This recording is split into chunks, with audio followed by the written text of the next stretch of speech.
மேகா, வாசுதேவன் 2 பேருமே வந்து ஜானகி கிட்ட நிக்கிறாங்க. முக்கியமான வேலை இருக்கு. நாங்க போகணும் அப்படின்னு சொல்லிட்டு. அப்ப ஜானகி கேட்கறாங்க. "என்ன முக்கியமான வேலை இருக்குன்னு சொல்ற? இன்னைக்கு சுமங்கலி பூஜை இருக்கு தெரியாதா?" அப்படின்னு சொல்றாங்க. "இல்ல, கண்டிப்பா போயே ஆகணும்" அப்படின்னு சொல்றாங்க மேகா. "சரி, நான் போயிட்டு வந்தோனே நீங்க சுமங்கலி பூஜை வச்சுக்கங்க" அப்படின்னு சொல்றாங்க மேகா. "சரி, சீக்கிரம் வந்துருங்க" அப்படின்னு சொல்றாங்க. ஜானகி சொல்றாங்க, "எனக்கு குங்குமம் வச்சுட்டு போங்க" அப்படின்னு சொல்லிட்டு. அதே மாரி குங்குமம் வைக்கிறாரு. பூ போட்டு கால்ல விழுந்து ஆசீர்வாதம்லாம் வாங்குறாங்க. "சீக்கிரம் வந்துருங்க" அப்படின்னு சொல்றாங்க. "கண்டிப்பா வந்துர்றேன் ஜானகி, சீக்கிரமா நான் வந்துடுறேன்" அப்படின்னு சொல்லிட்டு அங்கேருந்து கிளம்புறாங்க. போயிட்டு ஜோதி வீட்டாண்ட போறாங்க. அப்ப சொல்றாரு, "நல்ல வேளை நீ சொன்ன. இல்லன்னா நான் என்னால இங்க வந்திருக்கவே முடியாது. 2 மணி நேரத்துல திரும்பி போக முடியுமா?" அப்படின்னு சொல்லிட்டு வாசு கேட்குறாரு. "போயிடலாமாம்மா, கண்டிப்பா நம்ம போயிடலாம்" அப்படின்னு சொல்லிட்டு மேகா சொல்றாங்க. 2 பேருமே உள்ள போறாங்க. போனோனே அவ்ளோ சந்தோஷம் ஜோதிக்கு. "வாங்க வாங்க, நான் உங்கள தான் எதிர்பார்த்தேன்" அப்படின்னு சொல்லிட்டு. "சுமங்கலி பூஜை ஸ்டார்ட் பண்ணலாமா?" அப்படின்னு சொல்லிட்டு எல்லாமே பண்றாங்க. சாமியெல்லாம் கும்பிடுறாங்க. அதே மாரி ஆசீர்வாதம் வாங்குறாங்க.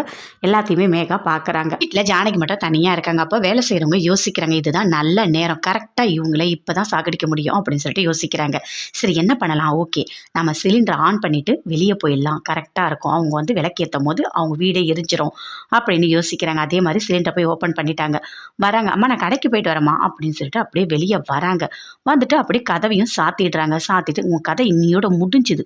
நீ எரிஞ்சு போற பாரு" அப்படின்னு சொல்லிட்டு வெளிய போயிட்டாங்க.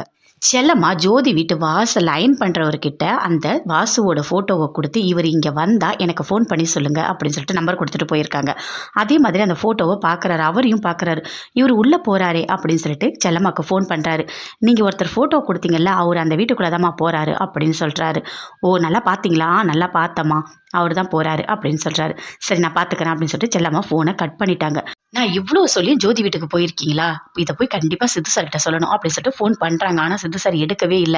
என்ன ஃபோன் எடுக்கவே மாட்றாரு? என்ன பண்றது இப்போ? சரி, வீட்ல போய் டைரக்ட்டா சொல்லிடலாம் அப்படின்னு சொல்லிட்டு வீட்டுக்கு போறாங்க. அப்ப ஜானகி தீப்பெட்டி எடுத்து விளக்கேத்தலாம்னு சொல்லிட்டு ஏத்துறாங்க. அப்ப கரெக்ட்டா உள்ள வந்துட்டாங்க செல்லம்மா. தட்டி விடுறாங்க. "ஐயய்யோ! என்ன இது?" அப்படின்னு சொல்லிட்டு. "வீடு ஃபுல்லா சிலிண்டர் வாசனை வருது. நீங்க என்ன தீப்பெட்டி ஏத்திட்டு இருக்கீங்க?" அப்படின்னு சொல்லிட்டு செல்லம்மா கேட்கறாங்க. "என்ன இது ஏதேதோ கதையெல்லாம் சொல்ற, அதெல்லாம் ஒண்ணும் வரல" அப்படின்னு சொல்றாங்க ஜானகி. ஓடி உள்ள போய் பார்க்குறாங்க. பார்த்தா சிலிண்டர் அப்படியே ஆன்ல இருக்கு. ஆஃப் பண்ணி விடுறாங்க. அந்த ஒயரெல்லாம் எடுத்து ஃபிக்ஸ் பண்றாங்க.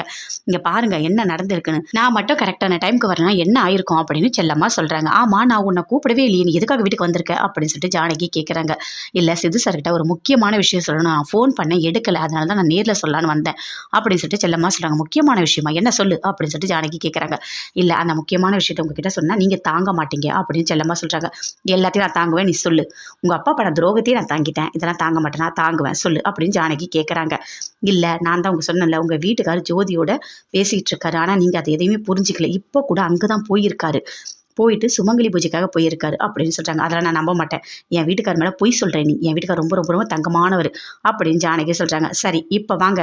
நான் உங்கள கூட்டிட்டு போய் ஜோதி வீட்ல காமிக்கிறேன். வரீங்களா?" அப்படின்னு சொல்லிட்டு கூப்பிடுறாங்க செல்லம்மா. சரின்னு சொல்லிட்டு ஜானகியும் வராங்க. அங்க போய் பார்த்தா ஜோதி அப்படியே கால்ல விழுந்து ஆசீர்வாதம் வாங்குறாங்க. நெத்தியில குங்குமத்த வைக்க சொல்றாங்க. அதே மாரி வாசு விக்கிறாரு. அத பார்த்தோனே பயங்கரமா கோவம் வருது ஜானகிக்கு. அப்படியே பார்க்குறாங்க. அவ்ளோ கோவப்படுறாங்க. என்ன இப்படிலாம் பண்ணிட்டு இருக்காரு? அப்போ செல்லம்மா சொன்னதெல்லாம் உண்மையா? அப்படின்னு சொல்லிட்டு பயங்கரமா ஷாக் ஆகுறாங்க ஜானகி. தாங்கவே முடியல.